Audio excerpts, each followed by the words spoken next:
카메라가 정장을 입은 남성의 어깨를 비춥니다. 군더더기 없이 잘 다려진 코트가 걸려있고 배경에는 드라이클리닝 후 3개월이라는 자막이 보입니다.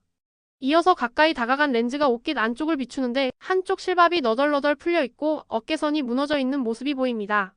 성우의 목소리가 조용히 들어옵니다. 이 코트 세탁소에만 5번 맡겼습니다. 결과는 보시다시피 망가졌죠. 왜 이런 일이 벌어졌을까요? 이 장면이 영상의 첫 30초입니다. 이제부터 이 옷의 운명을 바꿨던 선택, 그리고 앞으로 여러분이 더는 실수하지 않기 위한 정보를 차근차근 말씀드리겠습니다. 많은 분들이 옷을 세탁할 때 가장 흔히 하는 고민이 있습니다. 이건 드라이클리닝 해야겠지? 혹은 이거 그냥 집에서 돌려도 되나? 바로 세탁소냐, 집에서 하느냐의 갈림길에서 오는 혼란입니다. 특히 가격이 좀 있는 코트나 니트, 혹은 디자인이 예쁜 블라우스를 입을 땐 항상 긴장하게 되죠. 괜히 잘못 빨았다가 옷이 줄어들거나 보풀이 올라오면 다시는 못 입게 되니까요. 그래서 대부분은 세탁소에 맡기면 안전하겠지라는 생각으로 드라이클리닝을 선택합니다. 하지만 여기서 반전이 있습니다. 바로 그 드라이클리닝이 오히려 옷을 망가뜨릴 수도 있다는 사실입니다. 드라이클리닝은 물이 아닌 화학 용제를 사용하는 세탁 방식입니다. 물로 세탁할 수 없는 섬유나 수축과 뒤틀림을 방지하기 위해 만들어졌죠. 하지만 이 용제는 강한 세정력을 갖고 있어 자주 사용할 경우 옷의 섬유를 파괴할 수 있습니다. 특히 울, 캐시미어, 실크 같은 섬유는 반복적인 드라이클리닝에 의해 자연스러운 윤기와 결이 사라지고 심한 경우에는 조직 자체가 손상되기도 합니다. 여러분도 한 번쯤 드라이클리닝 후 옷에서 특유의 냄새가 나고 입었을 때 뻣뻣하거나 어깨 모양이 이상하게 흐느적거리는 경험 있으셨을 겁니다. 그건 바로 용제 세탁의 흔적입니다. 실제로 섬유학 전문가들은 고급 소재일수록 드라이클리닝보다 섬세한 물세탁이나 핸드워시 또는 스팀 케어가 더 적합하다고 조언합니다. 특히 캐시미어는 손세탁을 통해 부드러움을 유지할 수 있으며 실크 역시 미온수로 짧은 시간 안에 부드럽게 세탁해야 재 형태를 오래 유지할 수 있다고 합니다. 드라이클리닝은 단기적으로는 편하지만 장기적으로 옷의 수명을 단축시키는 길이라는 점 이제 확실히 아셔야 합니다. 그렇다면 어떤 옷은 드라이클리닝을 해야 하고 어떤 옷은 집에서 세탁해야 할까요? 기준은 생각보다 간단합니다.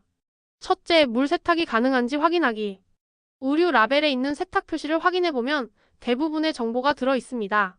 만약 물 세탁 금지 표시가 있다면 드라이클리닝이 권장되지만 라벨이 허용하는 범위 내에서 손세탁이 가능한 경우도 많습니다.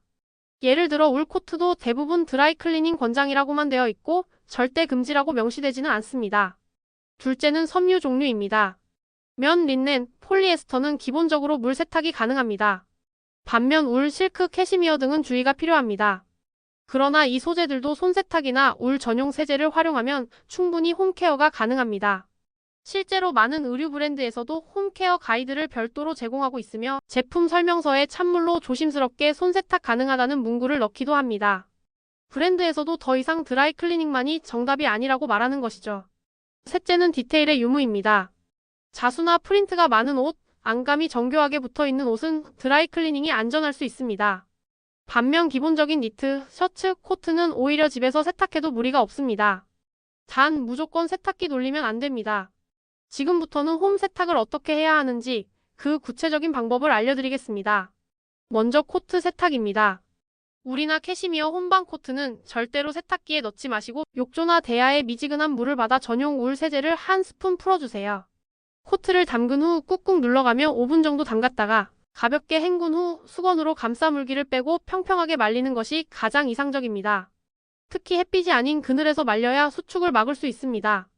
이 방법은 시간이 조금 걸리긴 하지만 옷의 원형을 유지하는 데 큰 도움이 됩니다. 니트는 뒤집어서 세탁망에 넣고 울코스로 약하게 돌린 후 널기 전에 반드시 모양 잡기를 해주는 것이 중요합니다. 특히 어깨선이 늘어나지 않도록 수건 위에 펼쳐놓고 눌러 말리면 훨씬 탄탄하게 유지됩니다. 세탁 후 보풀이나 먼지가 걱정된다면 보풀 제거 브러쉬를 이용해 가볍게 손질해주세요. 이것만으로도 니트의 생명력이 훨씬 오래갑니다. 셔츠는 소재에 따라 달라지지만 대부분은 손세탁이 가능합니다. 단 흰색 셔츠는 반드시 색 분리 세탁을 하셔야 하고 미지근한 물로 애벌 세탁 후 헹굼을 반복하면 깨끗하게 관리할 수 있습니다. 특히 셔츠 목 부분이나 소매는 오염이 심하기 때문에 미리 얼룩 제거제를 살짝 발라두는 것도 좋습니다. 블라우스나 실크 셔츠는 반드시 찬물에 세제를 미리 녹여 손으로 조심스럽게 흔들며 세탁해야 하며 절대 비틀어 짜지 마시고 타월로 눌러 수분을 제거해주세요. 이후에는 옷걸이에 걸어 말리되 목 부분이 늘어나지 않도록 어깨 패드가 넓은 옷걸이를 사용하는 것이 좋습니다. 이 모든 홈케어 방법을 적용한 후에는 옷의 상태가 눈에 띄게 달라집니다. 원단의 부드러움, 컬러의 선명도, 착용감이 이전보다 훨씬 좋아집니다. 그리고 무엇보다 세탁소에 드는 비용과 시간을 줄일 수 있습니다. 실제로 한 달에 한두 번 드라이 클리닝을 맡기던 사람이라면 홈세탁으로 전환한 후 연 20만 원 이상의 비용 절감 효과를 경험할 수 있습니다. 정리하자면 옷마다 세탁법이 다릅니다. 드라이 클리닝이 항상 안전한 선택은 아닙니다. 오히려 홈세탁의 옷을 더 오래, 더 예쁘게 입을 수 있는 방법이 될 수 있습니다. 오늘 알려드린 3가지 기준, 라벨 확인, 섬유별 특징 이해, 디테일 유무 판단만 잘 기억해도 여러분은 세탁 실수에서 벗어날 수 있습니다. 다음 영상에서는 실제 드라이 클리닝 후 손상 사례와 브랜드별 홈세탁 추천 방법을 더 자세히 소개해드릴 예정입니다.